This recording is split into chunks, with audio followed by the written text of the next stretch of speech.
जय गजानन. माझं नाव संजय श्रीधर सवाई.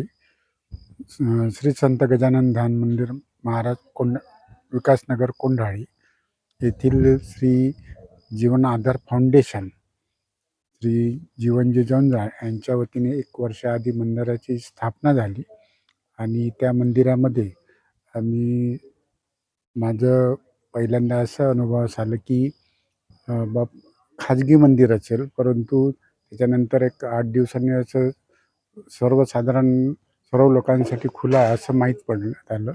त्याच्यानंतर मी नित्यनेमाने येऊ लागलो. परंतु येत असताना अचानक माझ्यासोबत असं घडलं की माझं स्वतःचं फायनान्सचं काम आहे. त्यामध्ये माझं पेमेंट जे आहे ते पेमेंट जवळपास 6 ते 7 महिने लटकलं. मी खूप म्हणजे मानसिक त्रास म्हणजे पूर्ण डिस्टर्ब होतो. अशा वेळेस मी मंदिरात सतत येत असताना एक दिवस मी मंदिराच्या गजाननाचे दर्शन घेऊन पायऱ्या उतरत असतानाच माझ्या फोनमध्ये मेसेज यायला लागले आणि मला त्यावेळेसच असं वाटलं, अनुभव आला की महाराजांनी माझं ज्या संकटात होतो मला महाराजांनी त्या संकटातून काढलं. आणि त्याच्यानंतर मी त्या आनंदाच्या भरात माझ्या वतीने एक कार्यक्रम घेतला. हा कार्यक्रम घेतल्यानंतर परत मी नित्यनेमाने आता पूर्णपणे मी मंदिराची सेवा करण्यास नेहमी सदैव तत्पर असतो आणि माझ्या वतीने जितकं मंदिराचं सहकार्य होईल तितकं करण्याचा मी प्रयत्न करतो. त्यानंतर आता परत एक तसाच अनुभव घडला दुसऱ्यांदा याच महिन्यात घडला की ज्या गाड्या माझ्या 3-4 महिन्यापासून ज्या याच्यावर काम करत होतो त्या गाड्या सतत कोण्या ना कोण्या कारणास्तव रखडलेल्या जात होत्या. काही ऑफिशियल कामामुळं, काही कशामुळं.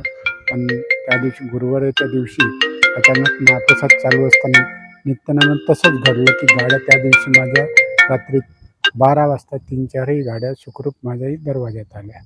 अशाप्रमाणे महाराजांची कृपा आणि त्यामध्येच या संस्थेचं जे संस्था नाही म्हणत मी, गजानन महाराज ध्यान मंदिर, आणि याचे जे अध्यक्ष म्हणायला हरकत नाही की श्री जीवनजी जंजाळ यांचं जीवन आधार फाउंडेशन यांच्या वतीने या मंदिराची देखभाल आणि पूर्ण जे सामाजिक उपक्रम राबवतात त्यामध्ये इतकं म्हणजे आजपर्यंत कोंढाळीत कोणी केलं नाही. आणि हा एक देवदूत म्हणून गजाननाच्या रूपाने आम्हा कोंढाळीवासियास लाभलेला आहे. आणि त्या माध्यमातून आमच्या मंदिरात आता मी इथेच जाणं चालू असल्यामुळे जे विविध कार्यक्रम होतात त्याच्यावर पूर्णपणे माझं लक्ष राहते. तर दादांचे जे विचार आहे समाजासाठी, समाजाला दिशा देण्यासाठी, जसं वृद्धाश्रम झालं, वृद्धाश्रमाचं आमचं कार्य चालू आहे. त्या पद्धतीने अजून वारकरी प्रशिक्षण केंद्र, UPSC अभ्यासक्रम, जे गोरगरीब विद्यार्थी असतील, जे एकदमच काहीच नाही अनाथ असतील, अशांसाठी निःशुल्क आम्ही त्याच्यावरही काम करणार. त्याच्यानंतर गोरक्षण आहे, त्यानंतर प्रसादालयाचं काम आहे. त्यानंतर अजून आम्ही इकडे तिकडे पाहत आहोत की गोरगरीब जे विद्यार्थी असतील ज्यांची शिक्षणाची सोय नाही, आम्ही त्यांना शिकवण्याचाही प्रयत्न करत आहोत. जे सर्व निःशुल्क राहील. आणि त्यानंतर माझी एक सर्वांना प्रार्थना आहे की आमच्या गजानन महाराज ध्यान मंदिरच्या वतीने एक आम्ही योजना नाही म्हणणार, पण एक कोण्या ना कोण्या रूपानं आपण तर या योजनेबद्दल आजपर्यंत तर आमच्या मंदिरासाठी आम्ही कुठे असं वर्गणी म्हणून मागितली नाही. पण ही योजना अशा उद्देशाने चालू केलं आहे की मंदिरामध्ये जे विविध कार्यक्रम आहे आणि याच्यासाठी लागणारं आर्थिक स्तोत्र, तर त्यासाठी आम्ही एक विशेष योजना चालू केली आहे. ती योजना म्हणजे श्री संत गजानन महाराज ध्यान मंदिर विकासनगर तरोडा आजीवन सदस्यता योजना. यामध्ये काय आहे की तुम्ही 5,501 रुपये वर्गणी द्यायची आहे. पण ती वर्गणी नुसती एका याच्यासाठी नाही, त्यामध्ये असणारे अन्नदान, गोरक्षण, माऊली अभिषेक देणगी, वृद्धाश्रम, विधवाश्रम, अनाथाश्रम, धर्मार्थ दवाखाना, रुग्णवाहिका, प्रज्ञचक्षु श्री संत गुलाबराव महाराज वारकरी प्रशिक्षण केंद्र, निवासी अभ्यासिका, असे जे 5 आमचे मुख्य उद्देश आहे.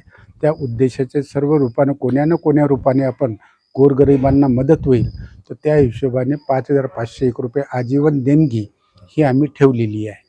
तर या माध्यमातून तुमची अन्नसेवा, दान, या सर्व गोष्टी अप्रत्यक्ष रूपाने सर्व साकारल्या जाईल.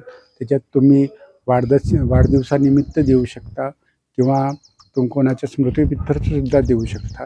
आणि त्यासाठी आमच्या मंदिरामध्ये जे व्यवस्थापक आहे यांच्यासोबत सर्व लोकांनी संपर्क साधावा आणि दानात आपला सहभाग नोंदवावा.